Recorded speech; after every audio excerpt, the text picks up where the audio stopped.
Hey guys, how are you? I hope you guys are doing well. My name is Arjun and welcome back to my YouTube channel.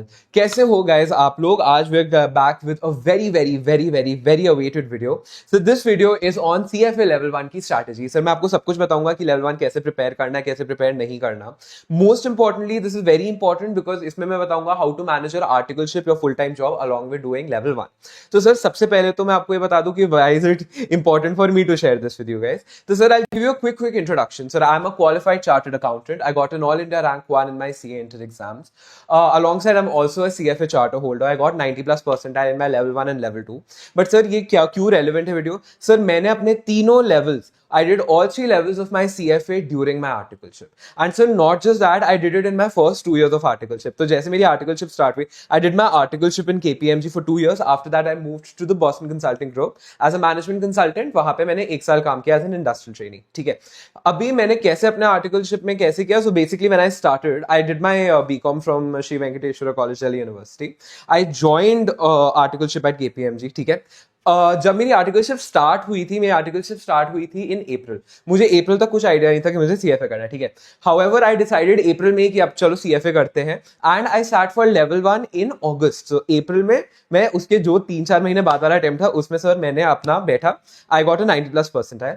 After that sir this is we talking about 2022. We're talking about August 2022. I started in August 2022. उसके बाद sir in May 2023 उसके 9 महीने बाद I sat for my level 2 exams and Feb 2024 I sat for my level 3 exams, cleared all in the first go. Actually did it in a little less than 2 years. तो sir मेरे पास proper experience है कि मैं आपको बता पाऊँ कि how to manage your CFA studies along with your CA studies along with your articleship. ठीक है सर. आज हम लोग कॉन्सेंट्रेट सिर्फ लेवल 1 पे करेंगे बिकॉज लेवल 1 आपके लिए फंडामेंटल है. लेवल 1 में आपको कंपैरेटिवली कम टाइम भी लगेगा लेवल 2 एंड लेवल 3 से. Level 1 is pure play 180 questions आपके एग्जाम में होते हैं, सारे के सारे स्टैंड अलोन एमसीक्यूज होते हैं. लेवल 2 एंड लेवल 3 में आपके विनेट्स आ जाते हैं, उसमें आपके ऐसे टाइप क्वेश्चंस आ जाते हैं, उसकी स्ट्रैटेजी डिफरेंट होगी. ठीक है. आज हम लोग बात करेंगे लेवल 1 की और आप कैसे मैनेज कर सकते हो. और सर इस वीडियो में आपको बहुत ज्यादा मजा आने वाला है. ठीक है. अगर आपको मजा आएगा सर इस वीडियो क्योंकि इसको लाइक जरूर करेगा and please share with your friends. Start करते हैं सर. तो सर फर्स्ट क्वेश्चन हमारी अगर मैं बात करूं जो which we are going to tackle today कि सर ऑब्वियसली इसका answer you guys would know but still can you do CFA alongside articleship. Sir मैं इसमें आपको आंसर नहीं दूंगा. मैं इसमें सर ये जरूर बोलूंगा कि सर मैंने कर लिया, मैंने 2 साल के अंदर अंदर कर लिया और सब कर सकते हैं. इट इज नॉट कि मैंने कुछ नेक्स्ट लेवल किया था. ठीक है. ऐसा कुछ भी नहीं है. I give you very practical way of doing CFA, आराम से हो जाएगा. तो सर इसका अगर मैं आपका आंसर बोलूं इसका answer is yes but very important this is subject to proper time management. Sir सबसे ज्यादा इंपॉर्टेंट आपका पढ़ाई में, चाहे वो सीए की पढ़ाई हो चाहे वो आपकी सीएफए की पढ़ाई हो, the most important thing that you have to keep in mind is time management. आपको प्रॉपर प्लानिंग के साथ करना है. ठीक है. आप ऐसे कुछ भी कभी भी स्टार्ट करके फॉरवर्ड लुकिंग वे में कि ठीक है अभी ये कर रहे ये करे पता नहीं कब खत्म हो रहा है, ऐसे आपका नहीं होने वाला. Specially when you are doing more than one course together, specially when you are doing a job together. Time management कैसे करेंगे मैं आपको पूरा बताऊंगा. तो सबसे पहले तो बात आती है sir how many levels of CFA can we do along with our articleship या अलोंग विद, अगर आप कोई जॉब कर रहे हो तो आपकी कोई टाइम लिमिट नहीं है, आपको कोई एग्जाम नहीं दे रहे तो आप तीनों लेवल्स कर सकते हो. आर्टिकलशिप के साथ आप कितने लेवल्स कर सकते हो. तो सर मैं आपको बताऊं, अगर आप सर कोई भी आप you want to take CFA light, you want to give a lot of time to CA और आप आराम से करना चाहते हो, आप फिर भी आराम से लेवल 1 एंड लेवल 2 कर सकते हो. ठीक है. आपने फर्स्ट ईयर ऑफ आर्टिकलशिप में लेवल 1 कर लो, सेकंड ईयर ऑफ आर्टिकलशिप में लेवल 2 कर लो एंड फिर उसके बाद सीए के लिए आप फुल फ्लेजेड प्रिपरेशन कर लो. And I am not saying in me, please mark my word, मैं कभी भी नहीं बोल रहा हूं कि इस टाइम पे आप सीए नहीं पढ़ोगे. आप पूरे टाइम सीए भी पढ़ते रहोगे. ठीक है. याद रखना CA is also very important. Also क्या it is basically your primary course. ठीक है. CFA is something which will help you, it will have a beautiful value addition to your CV, but CA तो करना important है. ठीक है. और अगर आप सीए नहीं कर रहे हो, अगर आप नॉर्मल जॉब कर रहे हो, ठीक है, तो कोई इशू ही नहीं है. ठीक है. तो आराम से हमारा हो जाएगा. अगर आप बहुत ज्यादा डेडिकेटेड हो और आपको बहुत दिल है to make it very very big in finance from the very get go, तो सर आप लेवल 3 भी कर सकते हो. आप थोड़ा थोड़ा टाइम कम दे दो, आप अपना 6 मंथ्स 9 मंथ्स ऐसे प्लान करके दोगे तो आपका आराम से हो जाएगा. That is how I did it. If I can do it, I don't see why anyone can not do it. ठीक है. बहुत आराम से हो जाएगा. अब सर हम लोग प्रैक्टिकल पॉइंट्स की बात करेंगे कि आप कैसे मैनेज कर सकते हो. तो सर सबसे पहले तो ये सबसे सबसे सबसे ज्यादा इंपॉर्टेंट पॉइंट है कि आप लोग क्या करोगे, आप लोग ब्लॉक करोगे study time at office. Study time at office, इसका क्या मतलब हुआ कि sir you have to align the log in और the log off time. Sir the thing is, देखो अगर आपको ऐसा लगता है कि आप आर्टिकलशिप के लिए जाओगे सुबह 9 बजे, उसके बाद आप घर पे वापस आओगे रात के 12 बजे, तो आप अगर पढ़ पाओगे तो सर मैं आज ही आपको बता सकता हूँ, ना आप सीएफए कर पाओगे ना आप सीए कर पाओगे, ठीक है। और ऑडिट में आप उतना ही सीख पाओगे जितना आप सीख पाओगे। तो सर इसके रिस्पेक्ट में हम लोग क्या करेंगे, see you have to be very vocal. आपको जाके बोलना पड़ेगा कि बॉस, या तो मैं इस टाइम के बाद ही काम करूंगा या फिर मैं इस टाइम के बाद काम नहीं करूंगा। मेरा I tell you practically how things work for me. Everyone in my team knew that Arjun Mehra is not available in office before 11:30 in the morning. मैं 11:30 ही लॉग इन करता था। मेरी पूरी टीम को इंक्लूडिंग माय पार्टनर, मैं I talk directly to my partner, मेरे partner से align था। Everyone in the team knew that मुझे कोई 11:30 से पहले डिस्टर्ब नहीं करता था, ठीक है। हाँ, 11:30 के बाद मेरा कोई लॉग ऑफ टाइम नहीं होता था। मैं फिर फुल डेडिकेशन से सारी पढ़ाई पढ़ू सब कुछ भूल के फुल वे में अपना में पढ़ता था, ठीक है। कोई टाइम का नहीं होता। उसके बाद 12 बजे 2 बजे इन द मॉर्निंग, उससे मुझे कुछ फर्क नहीं पड़ता था। And that is fair also. If your team is being so accommodative कि वो आपका लॉग इन टाइम को ब्लॉक करे, तो लॉग ऑफ नहीं हो सकता। अगर आपकी टीम आपकी लॉग इन टाइम नहीं ब्लॉक कर सकती, तो आप क्या बोलो, आप बोलो कि बॉस मैं 6 बजे के बाद काम नहीं करूंगा, ठीक है। मैं 6 बजे तक जितना काम मैं सुबह जल्दी स्टार्ट कर लूंगा, बट मैं 6 बजे के बाद काम नहीं करूंगा। प्रैक्टिकली मैं आपको एक इनसाइट दूं, सबका अपना अपना होता है। आई वुड सजेस्ट आप लॉग इन टाइम ब्लॉक करो, बिकॉज में क्या होता है ना, काम का प्रेशर शाम को कई बार आ जाता है। It's not even the firms fault, clients का प्रेशर आ जाता है। अब अगर आप 6 बजे बोलोगे कि आप काम नहीं करोगे, रात को डिलीवरेबल जाना है, तो ना इशू हो सकता है, झगड़े हो सकते हैं, हो सकता है आपकी टीम बोल दे प्लीज काम कर लो काम कर लो, और ऐसे आपकी स्टडी ब्रेक हो जाए। बट सुबह ये प्रेशर नहीं आता, बिकॉज फिर वो सुबह वाला जो काम है वो आप ड्यूरिंग द डे कर सकते हो। I would say try to block a log in time, ठीक है। कुछ तो आपको बाउंड्री सेट करनी पड़ेगी अगर आपको ढंग से पढ़ाई करनी, ठीक है। आप ऐसे बिल्कुल भी ऐसे नहीं हो सकता। And you have to give that level of priority to your study. So सबसे पहले तो आपको ब्लॉक करना पड़ेगा। Same goes for jobs also. Sir job में इतना इशू नहीं होता, बिकॉज 9 to 5 आपका होता है। आपको सुबह भी 9 से पहले you not require to be in office. ये आपका 5 के बाद तो आपको जाने की जरूरत होती भी नहीं है, ठीक है। This is only an articleship specific problem, but sir आपको ये ब्लॉक करना पड़ेगा। Even when you are doing job, sir आपको ये टाइम ब्लॉक करना पड़ेगा। अगर ब्लॉक नहीं, you have to block this time, otherwise आपको बहुत इशू हो जाएगा, ठीक है। अब सर हम लोग बात करते हैं, आज तो हम लोग बात करने वाले सर लेवल 1 की। सर लेवल 1 में क्या कवर होता है? सर लेवल 1 में आपके कवर होते हैं फंडामेंटल्स। हमारा सर सीएफए का जो कोर्स है बहुत ब्यूटीफुली ब्रोकन है। सीएफए कोर्स में 3 लेवल है, लेवल 1, लेवल 2, लेवल 3। लेवल 1 में हम लोग बात करते हैं फंडामेंटल्स की, लेवल 2 में हम लोग बात करते हैं वैल्यूएशंस की, लेवल 3 में हम लोग बात करते हैं पोर्टफोलियो की, जो हम ओवरऑल कैसे मैनेज कर सकते हैं। तो right now we are talking about fundamentals. That is why level 1 is very important for those people who have no prior experience in finance, they have no prior experience in commerce also. Suppose engineers कर रहे हैं, उनके लिए level 1 is very important. Level 1 is very important for CS also, because ये आपका fundamentals बहुत strong कर देता है इन फाइनेंस। सी हमारे जो फाइनेंस के सब्जेक्ट है, एएफएम वगैरह है, वो आपको कैलकुलेशन करना सिखाएगा, फाइनेंस का बेस स्ट्रॉन्ग नहीं करता। ये आपको उसमें हेल्प करेगा। तो सर इसके लिए कितना टाइम आपको रिक्वायर्ड है? सर मैं आपको सिंपली बताऊं, 6 महीने। 6 महीने से ज्यादा आपको लेवल 1 पे देने की जरूरत नहीं है। आराम से प्यार से बहुत ही ब्यूटीफुल स्कोर आपका 6 महीने में आ जाएगा। हाँ, अगर आप नॉन कॉमर्स बैकग्राउंड के, आप कॉमर्स बैकग्राउंड के नहीं हो, तो सर आपको 9 महीने लगेंगे। एंड इसमें से मैं 3 रीडिंग्स की बात करूंगा, रीडिंग 1, 2 एंड 3। तो सर जो 3 एक्स्ट्रा महीने हैं, वो 3 एक्स्ट्रा महीने आप अपने first reading and second reading में इक्वली डिवाइड करेंगे। तो जो भी मैं नंबर्स बोलूंगा उसमें आप डेट और डेट ऐड कर लीजिएगा, ठीक है। बट वैसे as a standard rule, and मैं कॉमर्स बैकग्राउंड की बात कर रहा हूं, मैं फाइनेंस की बात नहीं कर रहा। अगर आप सीएस कर रहे हो, अगर आप सीएमए कर रहे हो, आपने बीकॉम किया हुआ है, आपके लिए 6 महीने काफी है, ठीक है। 6 महीने में आपका आराम से लेवल 1 हो जाएगा। अब इसको हम कैसे ब्रेक करेंगे? सर इसको हम ब्रेक करेंगे 3 महीने जो सर है आपको फर्स्ट आउट ऑफ 3 मंथ्स, उसमें 3 महीने आउट ऑफ 6 मंथ जो 3 महीने उसमें आपको 3 घंटे सीएफए रोज पढ़ना है। कितनी देर सर? 3 घंटे आपको सीएफए रोज पढ़ना है। एंड जो आपके बाकी के 3 महीने हैं, बाकी की 3 महीने जो भी 5 से 6 घंटे आपको पढ़ाई के टाइम मिल रहे हैं रोज, वो आपको सीएफए करना है। तो हम लोग क्या बात कर रहे हैं, सर आपको दिन में कितनी देर पढ़ना है? आपको दिन में एटलीस्ट 6 घंटे तो पढ़ना है। सर हम दिन में कैसे 6 घंटे पढ़े? मैं बहुत ईजिली बता देता हूं, हमने लॉगिन टाइम बुक कर लिया, जल्दी उठो। as simple as that। इसमें I am not going to say कि बहुत इजी हो गया, टफ होगा, ऐसा नहीं है। It's going to be tough. आप मल्टीपल चीजें करो तो टफ होगा। मैं हर रोज 4 बजे उठता था, ठीक है, जब मैं अपना लेवल 1 लेवल 2 प्रेप करता था। 4 बजे उठता था, मस्त अपना 5 बजे पढ़ने बैठता था। 5 से 11:30 बजे मेरे पास 6.5 घंटे होते थे, मस्त पढ़ता था, ठीक है। मैं कैब में जब जा रहा होता मैं तब भी पढ़ता था, मैं कभी मेट्रो में जा रहा हूँ मैं तब भी पढ़ता था, मैं ऑफिस में भी कई बार जल्दी पहुंच जाता था, मैं काम नहीं करता था, ठीक है, मैं अलग से बैठता था जहाँ कोई मुझे नहीं देख सकता, और मैं भी वहां पे भी पढ़ता था। तो ये आपको डिवाइड करना होगा। अब सर जो 6 घंटे को 3 and 3 में डिवाइड करो। करो। सबसे पहले तो मैं आपको बता दूं, इसमें सर अगर आप नहीं कर रहे हो सीए, अगर आप आर्टिकल नहीं हो, अगर आप जॉब कर रहे हो तो फुल टाइम आपका सीएफए में जाएगा, ठीक है। कोई कितनी भी पढ़ाई ज्यादा नहीं होती, ठीक है, आप ज्यादा पढ़ लो अच्छी बात है। बट फॉर अ सीए 3-3 में हमेशा डिवाइड करेंगे। क्या 3-3 में डिवाइड करेंगे? 3 आवर्स आप सीए करोगे for the first 3 months and बाकी के 3 घंटे आप सीएफए करोगे। हाउएवर जो लास्ट के 3 महीने है ना फॉर लेवल 1, उसमें आप सीए को होल्ड पे डाल दो एंड वो 3 महीने, सिर्फ वो 3 महीने में बोल रहा हूं, प्योर प्ले सीएफए पे कॉन्सेंट्रेट करोगे। 6 months, 3 months you can do CA plus CFA 3 and 3, and next 3 months you only do CFA 6 hours। वो मैं 5 का बिकॉज इफेक्टिवली 1 घंटा इधर उधर हो जाता है। अब इन 6 महीनों में आप क्या करोगे सर? इन 6 महीनों में आप 3 रीडिंग्स करोगे। क्या करोगे?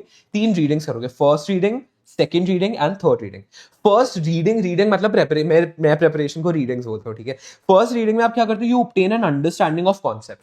माने कि आप सब समझ रहे हो, आप पहली बार आपने बुक खोली है तो आप समझ रहे हो कि अच्छा ये हमारा फिक्स्ड इनकम एक सब्जेक्ट होता है, अच्छा उसमें पता है एबीएस और ये अपना एसेट बैक्ड सिक्योरिटी जो होता है वो एक कॉन्सेप्ट होता है, ठीक है, वो कैसा होता है, ठीक है, स्पॉन्सर आपका कौन होता है। You understand the concept, you understand कि अच्छा ये हमने पहले किया हुआ है, अच्छा इसमें हमने लिखा हुआ है कि हम लोग इंपेयरमेंट कर रहे हैं या फिर इसमें हम लोग अपना अमोर्टाइजेशन ऑफ इंटेंजिबल्स कर रहे हैं, अच्छा ये तो मुझे आता है तो मैंने किया हुआ है। इन्वेंटरी वैल्यूएशन ये तो मैंने किया हुआ है। ओ अच्छा ये जो इक्विटी वैल्यूएशन में अगर मैं इंडेक्सेस की बात करूं तो मैं पहली बार करो। So you obtain an understanding, ठीक है। इसमें सर आप कितना टाइम लगाओगे? 2.5 महीने लगाओगे। कितना टाइम लगाओगे? 2.5 महीने लगाओगे। आप इसके बाद जाओगे सेकंड रीडिंग में। इसमें आपने पूरा कोर्स को एक बार ही समझ लिया। सर ये क्या होगा रीडिंग में? मैंने बहुत डिटेल में लिखा हुआ है, ठीक है, तो we'll come back to them. मैं अभी एक ओवरव्यू बता रहा हूं आपको। उसके बाद सर आपका आता है सेकंड रीडिंग। सेकंड रीडिंग में आप क्या करते हो? आप क्वेश्चंस को सॉल्व करते हो एंड आप रिकॉल करते हो कोई भी नए या हाइलाइटेड पॉइंट्स। नए और हाइलाइटेड पॉइंट्स का क्या मतलब है? सर जब आप फर्स्ट रीडिंग करोगे आप क्या हाईलाइट करोगे? क्या पूरी बुक का हाईलाइट कर लोगे जैसे आप सीए में करते हो? Answer is no. आपको बहुत सारा सिग्निफिकेंट ओवरलैप सीए के साथ मिलेगा। जो पॉइंट्स आप ऑलरेडी जानते हो उन पॉइंट्स को please please please please please please आप हाईलाइट मत करना। वो ट्रस्ट में इट्स एन एमसीक्यू एग्जाम, आपको याद आ जाएगा, कोई इशू नहीं है। जो भी नई चीजें आप पढ़ो नई चीजों को आप हाईलाइट करोगे। अब इसमें हमने क्या बोला कि जो भी नई चीज है जो आपने हाईलाइट की हुई, या फिर अगर कुछ बड़ा ही टफ कॉन्सेप्ट है जो आपको सीए में भी समझ नहीं आता और यहाँ पे आपने उसके रिस्पेक्ट में नया पॉइंट पढ़ा, से फॉर इंस्टेंस आपको ये तो आता है कि इन्वेंट्री वैल्यूएशन क्या कैसे होती है, बट उसका फाइनेंशियल्स पे इंपैक्ट क्या होता है, उसकी इंटरप्रिटेशन आती है, अपने वो मार्क किया हुआ है, तो वो वाले पॉइंट्स भी हम लोग यहाँ पे रिकॉल करेंगे एंड सारे क्वेश्चन सेकंड रीडिंग में सॉल्व करेंगे। उसके बाद सेकंड रीडिंग के बाद सर आपका सबसे इंपॉर्टेंट पॉइंट आता है मॉक्स। एटलीस्ट 2 मॉक ये आप, अच्छा सेकंड रीडिंग आप कितनी देर करोगे? आप 3 महीने करोगे। 3 महीने में सर आपके अभी 5.5 महीने हो गए। उसके बाद आप 2 मॉक एग्जाम्स दोगे। कौन से मॉक एग्जाम्स दोगे? जो आपके सीएफ इंस्टीट्यूट की वेबसाइट पे वो दे दो, आप काफी, उससे ज्यादा आपको करने की जरूरत नहीं। देखो आप 2 मॉक से ज्यादा दोगे अच्छा ही है, बट वो 2 मॉक्स जो सीएफ इंस्टीट्यूट वाले हैं वो तो देने ही देने हैं। उसके बाद आप थर्ड रीडिंग करोगे। थर्ड रीडिंग बेसिकली आपके एग्जाम से पहले वाली रीडिंग है जिसमें आप 1 हफ्ते में पूरा कोर्स को क्लोज करोगे, जल्दी जल्दी पढ़ के सिर्फ इंपॉर्टेंट पॉइंट्स को हाईलाइट करोगे। इंपॉर्टेंट पॉइंट्स को पढ़ोगे, जो आपको टफ क्वेश्चंस हो देखोगे। कैसे करेंगे मैं अभी पूरा आपको बताऊंगा, but you go through all the concept and marked questions before the exam. इसको सर हम 1 हफ्ता देते, 1 हफ्ते ज्यादा नहीं देते, और 1 हफ्ता आपका ऊपर नीचे हो जाता है, ठीक है। इसको हम 1 हफ्ते ज्यादा नहीं देते, इसके बाद एग्जाम देखो चले जाएगा, बहुत ही ब्यूटीफुल मार्क्स आएंगे, ये मैं गारंटी दे सकता हूँ। और सर इसमें हम क्या पॉइंट्स को रिमेंबर करेंगे? सर बहुत इंपॉर्टेंट है, हम ये याद रखेंगे कि सबसे पहले इधर you should block 6 hours of study time on weekdays and 10 hours on week. ये तो मैंने सर आपको बोल दिया कि आपको 6 घंटे तो पढ़ना पड़ेगा। अब वो 6 घंटे सीए एंड सीएफए आपको दोनों पढ़ोगे या 6 घंटे सीएफए पढ़ोगे, वो डिपेंड करता है टाइम पे, बट आपको 6 घंटे तो पढ़ना पड़ेगा। एंड वीकेंड्स पे आपको 10 घंटे भी पढ़ना पड़ेगा। सर हम कैसे पढ़ेंगे? सर पढ़ोगे जैसे सारे इंसान पढ़, जैसे मैंने पढ़ा और बाकी सब लोग पढ़ रहे वैसे आप लोग पढ़ोगे। इसमें मैं आपको कुछ नहीं बोल रहा हूँ, मेहनत लगेगी, ठीक है। अब इसमें मैं बात करूँ, ये जो टाइम है this will be split between CA and CFA. अब सर बात आती है हम कैसे करें स्प्लिट, ये तो समझ ही नहीं आ रहा कि कैसे स्प्लिट करेंगे। सर आप एक तो मैंने बता दिया 3+3 वाला रूल इनिशियल मंथ्स के लिए। बाकी sir where CFA is considered given कि सीएफए सी हम लोग हमेशा देखते हैं आपका एग्जाम पहले कौन सा है, क्योंकि आपका सीएफए का एग्जाम सीए से पहले और सीए तो उल्टा बहुत ही ज्यादा दूर है, तो हम लोग प्रायोरिटाइज करेंगे अपने सीए को, सॉरी प्रायोरिटाइज करेंगे अपने सीएफए को, क्या बोल दिया मैंने, ठीक है। जो भी पास वाला एग्जाम होता है उसका प्रायोरिटाइज करते हैं हम, पहले करेंगे सीएफए, उसके बाद हम लोग कर लेंगे अपना सीए। इसका ये मतलब नहीं हम सीए छोड़ देंगे, हम सीए को करेंगे, हम प्रायोरिटी 1 पे सीएफए को रखेंगे। तो सीएफए के रिस्पेक्ट में हम लोग क्या बनाएंगे, हम लोग निकालेंगे daily goals and weekly targets. नाम ध्यान रखना मैंने क्या लिखा है, goals and targets. Sir difference क्या होता है? डेली गोल्स मतलब we will strive to achieve, हम लोग ट्राई करेंगे कि जो डेली गोल्स हमने रखा है कि हम इतनी रीडिंग्स करेंगे एक दिन में, उतने हम क्लोज कर पाए, we will try our level best. And weekly targets, targets मतलब वी हैव टू अचीव, ये हम लोग सर ऐसे क्यों बनाते हैं कि हम लोग अगर बात करें कि एक हफ्ते में से फॉर इंस्टेंस हमें 14 रीडिंग्स करनी, ठीक है, मैं अब रैंडम नंबर ले रहा हूं, तो 14 रीडिंग्स हफ्ते के एंड तक क्लोज होनी चाहिए।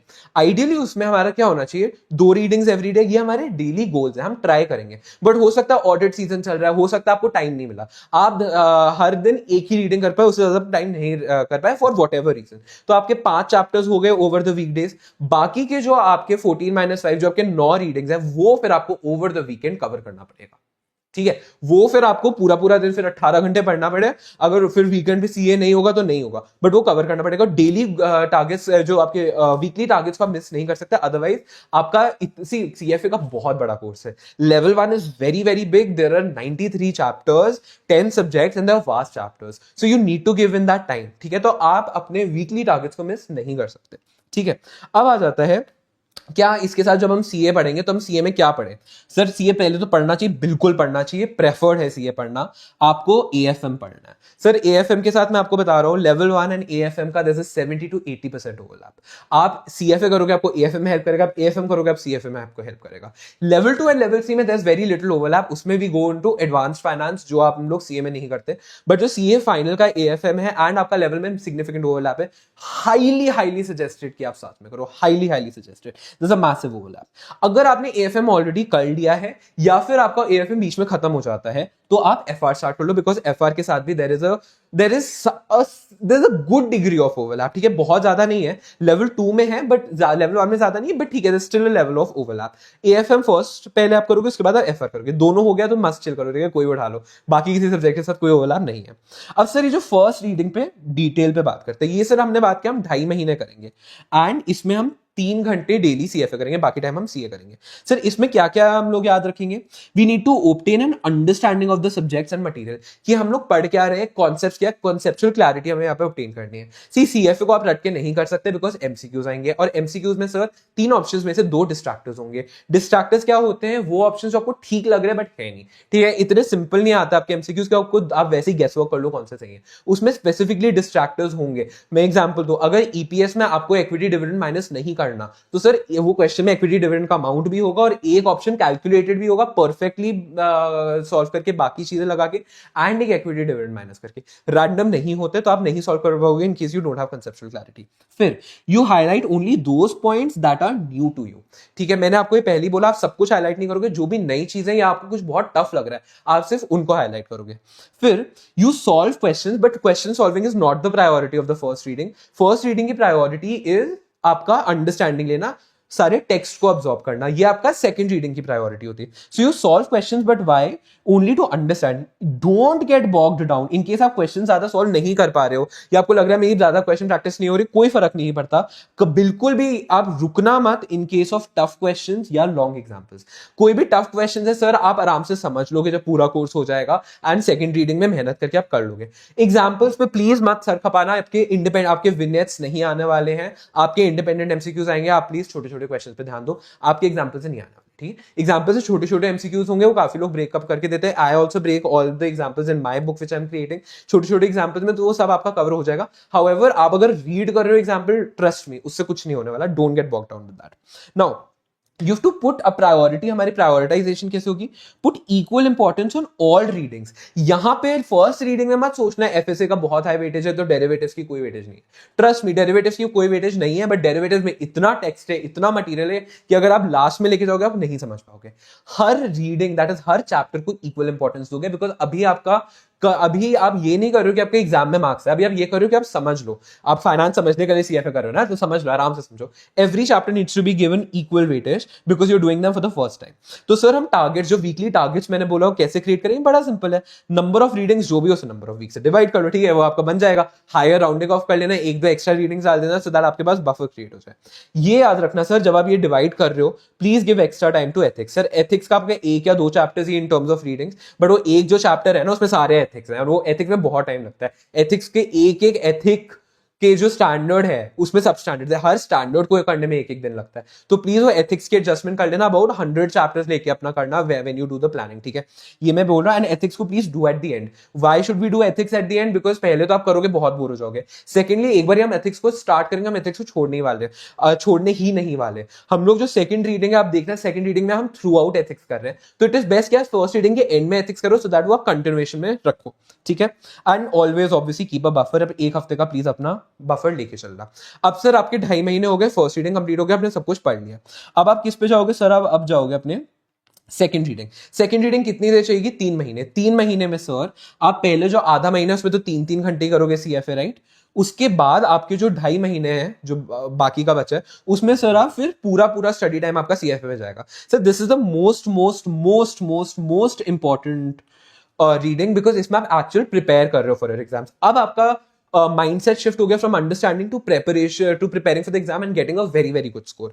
इसमें हम लोग क्या करेंगे? देखो, this is the most most most important phase, because actual preparation कर रहे हैं हम। 2 चीजों पे इसमें कॉन्सेंट्रेट करेंगे, recalling and learning concepts. Recalling मतलब जो सर आपने मार्क नहीं किए वो तो सर आपको आते ही आते हैं, ठीक है, आप इन्वेंटिव वैल्यूएशन नहीं भूलने वाले हो, बट जो आपको टफ लगा था, जो आपने मार्क किए, जो भी आपने हाईलाइट किया, अब आप आंखें बंद करके उसको देखो और without reading the text try to recall की क्या है। अगर आप नहीं रिकॉल कर रहे हो तो रीड करो, उसके बाद चैप्टर बंद करो, उसके बाद रिकॉल करो। You have to learn the concept. रटना नहीं है कुछ, बट कॉन्सेप्ट पता होना चाहिए, ठीक है। That is number 1 that you concentrate on. Number 2 is question solving. This is the most important thing sir. Exam में आपके क्वेश्चन आएंगे, आपके दिमाग में तो कोई घुस के पूछने नहीं वाला, ठीक है, आपको आता नहीं आता। मोस्ट मोस्ट मोस्ट इंपॉर्टेंट, और जितने क्वेश्चन करो कम है सर, जितने क्वेश्चन करो कम है। एटलीस्ट सारे सीएफ इंस्टीट्यूट के तो क्वेश्चन आपके हो जाने चाहिए। इसमें भी again you have proprietary question banks etcetera which is available. I am creating my own question bank and I can kind of guarantee is going to be the most comprehensive question bank you've ever seen. I'm still working on it, otherwise actually it is, मैं आपको दिखा भी सकता हूँ, देखिए ये मेरा EPS की मैं अभी वीडियो रिकॉर्ड की थी, इससे पहले ही की थी, तो ये देखो ये मेरा क्वेश्चन बैंक, ये सिर्फ एफएसए का ही है और अभी ये 1-2 चैप्टर है, तो ये 2-3 चैप्टर्स ही कवर है। तो माय पॉइंट इज कि मेक श्योर दैट अपने एक अच्छा क्वेश्चन बैंक सॉल्व किया और पूरा सॉल्व किया। This is the most important. जो भी आपको नहीं आ रहा प्लीज मार्क कर लो, mark all the questions which you can't solve. चलो, डू सम एथिक्स के क्वेश्चंस ईच वीक, ठीक है। वीकली अब आप टारगेट्स एथिक्स के क्वेश्चंस के भी रखोगे, साथ में करोगे, again it will get very heavy for you and you need to get into that habit, because ethics की वेटेज सबसे ज्यादा है एंड एथिक्स के क्वेश्चंस भी सबसे कंफ्यूजिंग होता है। तो एथिक्स की भी आप सर प्लीज ये जरूर पढ़ना, जो सीएफ इंस्टीट्यूट की हैंडबुक है सर, ये मैं हमेशा सजेस्ट करता हूँ, ये सीएफ इंस्टीट्यूट के बेटेक्स से प्लीज एथिक्स पढ़ना एंड एथिक्स के क्वेश्चन करना, वेरी इंपॉर्टेंट। अब सर हम लोग क्या प्रायोरिटी रखेंगे? Now we will study in the order of weightage. Now sir ये जो मैंने, और जो इतनी गंदी स्पेलिंग मैंने वेटेज की लिखी है ना, मतलब शर्मनाक, शर्मनाक, क्या लिखा है मैंने? Weightage, sorry sorry about that. So my point is study in the order of weightage sir, ठीक है। Weightage is very important. अब आप sir now you don't need to get bog down by derivative. अब derivative आएगा तो वही 5 to 8% की जो वेटेज है उसमें ही आएगा, बट आपका एथिक्स 15 से 20% आएगा, इसलिए हम थ्रू आउट कर रहे हैं। जो आपका एफएसए हो 11 से 14% आएगा, इसलिए एफएसए को हम प्रायोरिटाइज करेंगे। बट ये नहीं कि डेरिवेटिव नहीं पढ़ना, मैं फिर से बोल रहा हूँ, ठीक है, उसमें बहुत क्वेश्चन है। माय पॉइंट इज आप उस वे में स्टार्ट करोगे अपना, सो दैट इवन थोड़ा सा डिले हो जाए लास्ट में, अगर थोड़ा जल्दी जल्दी करना पड़े, थोड़ा स्किप एंड लर्न भी करना पड़े, तो जो आपके लेस वेटेज वाले सब्जेक्ट्स है उस पे इंपैक्ट है, ना कि जो आपके मेन सब्जेक्ट्स है, ठीक है। Don't get bog down by low weightage subject कि डेरिवेटिव्स हाई, बहुत ज्यादा हाई तो बहुत टफ है। हाँ टफ है, मेहनत भी करेंगे, हाउएवर वेटेज उतनी ही है जितनी है। चलो, हम लोग सर 2 हफ्ते का बफर रखेंगे, तो सर जो आप अपने टारगेट्स बनाओगे वही same number of readings divided by number of weeks, but इसमें प्लीज आप अपना 2 वीक का बफर लेके चलना, 2 वीक्स इसमें माइनस कर लेना, अकॉर्डिंगली आप रीडिंग से डिवाइड करना, बिकॉज बहुत काम होगा करने को, हो सकता है आपका ओवरफ्लो हो जाए and we can't expect, we can't have it go into your third reading, because already sir देखो आपके 3 महीने हो गए, 2.5 महीने हो गए, 5.5 महीने तो हो गए, इसके बाद सर आप मॉक्स दोगे। अब सर आता है sir third reading. Third reading बड़ी इंटरेस्टिंग सी रीडिंग होती है, ये कुछ रीडिंग नहीं होती, ठीक है। 15 दिन पहले एग्जाम के आप कोई कुछ लर्निंग नहीं करने वाले, आप सिर्फ अपना देखने वाले हो कि आपको रिकॉल कर रहे हो आप कॉन्सेप्ट। मैं बताता हूँ, बुक करो और ऐसे ऊपर नीचे ऊपर नीचे ऊपर नीचे ऊपर नीचे, एक सेकेंड, ये हाँ ठीक है। अपना आप जो बुक खोलोगे, बुक को देखो, ठीक है हाईलाइटेड है, ठीक है मुझे याद आ गया, हाईलाइटेड, ठीक है मुझे याद आ गया, हाईलाइट में, ठीक है। ऐसे करना है, इससे ज्यादा नहीं करना। आप क्या देखोगे सर इन 2 हफ्तों में? आप इन 2 हफ्तों में देखोगे सब्जेक्ट के सारा text you are going to cover, just flip करके जो हाईलाइटेड है वो आप देख लेना कि रिकॉल हाँ ये वाला कॉन्सेप्ट है, ठीक है, बस इतना ही करना है। एंड जो नॉन हाईलाइटिंग है बस स्ट्रक्चर देख लेना कि ठीक है ये टॉपिक्स कवर्ड है, ठीक है, ये नहीं कि अमोर्टाइजेशन और इंटेंजिबल पता ही नहीं सिलेबस में, ठीक है, बट ये देख लेना कि ये सब है, ठीक है। उसके बाद जो भी आपने क्वेश्चंस को मार्क किया हुआ है इंपॉर्टेंट या जो आपसे सॉल्व नहीं हुए, गलत आपने क्वेश्चंस किए, वो एक बार जरूर देख लीजिएगा सर। बस ये करना है, इससे ज्यादा कुछ नहीं करना। What are we going to do, quick very quick brush up of what, of tough concept जो भी है, जो भी बाकी जो टॉपिक्स का स्ट्रक्चर है एंड जो भी हमने क्वेश्चंस को मार्क किया हुआ है। हम सर इसका गोल सिर्फ एक हफ्ता रखेंगे, एक हफ्ते में पूरा सिलेबस कर लेंगे सर। क्या हो सकता है, बिल्कुल हो सकता है, मैंने किया हुआ है, उन्हें मैं 5 दिन में किया हुआ है। सब लोग ऐसे करते हैं, ये नहीं कि मैंने कुछ स्पेशल किया, this is how everyone prepares. 1 day keep for high weightage subjects and half a day keep for low weightage subjects. तो लो वेटेज 2 सब्जेक्ट्स को एक दिन में करना है एंड हाई वेटेज एक सब्जेक्ट को एक दिन में। Try to do it in 7 days, नहीं होता 10 दिन कर लो, 14 दिन कर लो, हमारे पास 14 दिन तक का टाइम है। एंड सर इस टाइम पे प्लीज कोई मॉक वगैरह सॉल्व मत करना, इस टाइम पे your confidence has to be sky high. जो सर आपने कर लिया, देखो बहुत मेहनत की है 6 महीने, मैं हमेशा बोलता हूँ अगर सर आपने 6 महीने कोई चीज नहीं की, आप लास्ट में कर लोगे, उससे कुछ फायदा नहीं है। एंड अगर आपने कोई 6 महीने चीज की है तो सर लास्ट में अगर आपका कुछ 2 सेकंड का मेसअप भी हो जाए, उससे आपकी जिंदगी अफेक्ट कतई नहीं होने वाली है, आपको फिर भी याद आ जाएगा। Mom always say, I have said this before, I will say it again, कर्म कर फल की चिंता मत कर। क्या बोल रहा हूँ कई बार मैं ना खुद सोचता हूँ क्या बोल रहा हूँ, ठीक है, कर्म कर फल की चिंता मत कर। You just concentrate on what you're doing. Put in all the efforts which are required and give it your all. Study like a student, ठीक है। This is a very, very, very intense course. The rigor of CFA program is very high, ठीक है। I also thought it would be a very easy course to do जब मैंने किया था, but ऐसा नहीं है। It's a very, very, very demanding course. It's not tough, but it is very demanding and you have to give it that respect. आपने वो respect दी ना, भगवान आपको आगे से आशीर्वाद दे देंगे। आप वो सारी मेहनत भगवान के पैरों में रख लो, वो आपको आगे से सर दे देंगे अच्छा बहुत अच्छा रिजल्ट, ठीक है। कुछ लास्ट पॉइंट्स में आपको बोल देता हूँ, always always always always always always prioritize ethics. बहुत ज्यादा हैवी वेटेज है हमारी लेवल 1 में, and trust me level 2 and level 3 में एग्जैक्टली सेम एथिक्स है। लेवल 3 में थोड़ा सा एक्स्ट्रा, बट लेवल 2 लेवल 3 में एग्जैक्टली सेम आपके एथिक्स आते हैं। एक बारी की मेहनत आपकी सारी लेवल्स को पार लगा देगी। एंड इसके लिए मैंने बोला है please do this properly with questions करो एटलीस्ट 3 से 4 बारी, वो आप अपने प्लीज प्लानिंग उस हिसाब से करना है। इसलिए मैंने लेवल 2 में थ्रू आउट अपना एथिक्स डाला हुआ है, लेवल 2 एज इन रीडिंग 2 में थ्रू आउट एथिक्स डाला हुआ है। फिर आता है please try to take 2-3 weeks का छुट्टी बिफोर एग्जाम, एटलीस्ट 2 हफ्ते की ले लेना, सो दैट आप आराम से फुल्ली वो स्टडी मोड में जा पाओ। बट कुछ आर्टिकल फर्म्स बहुत ही ज्यादा पेनफुल होते हैं, आई नो कुछ जॉब बहुत पेनफुल होती है। इट इज बेटर कि आप स्टार्टिंग में अलाइन कर लो कि आपके इस टाइम पे एग्जाम में आपको लीव लेनी पड़ेगी। अगर वो बहुत ही, मैं क्या ही बोलूं, ठीक है, अगर वो नहीं देते हैं तो प्लीज अभी भी जो मैंने पूरा प्लान बनाया ना, इसमें आप 2-3 हफ्ते की छुट्टी ना लो तो भी आपका हो जाएगा।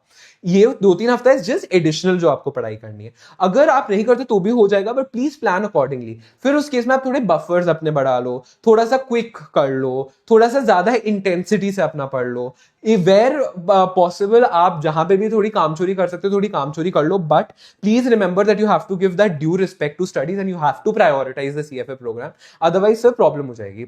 लेवल 2 लेवल 3 में सिलेबस कम है, इसलिए मैनेजेबल होता है। लेवल 1 का सिलेबस ही बहुत वास्ट होता है। Level 1 is not tough, it's just huge. Plus level 1 की पासिंग परसेंटेज भी दोनों से कम होती है, तो please keep all of this in mind.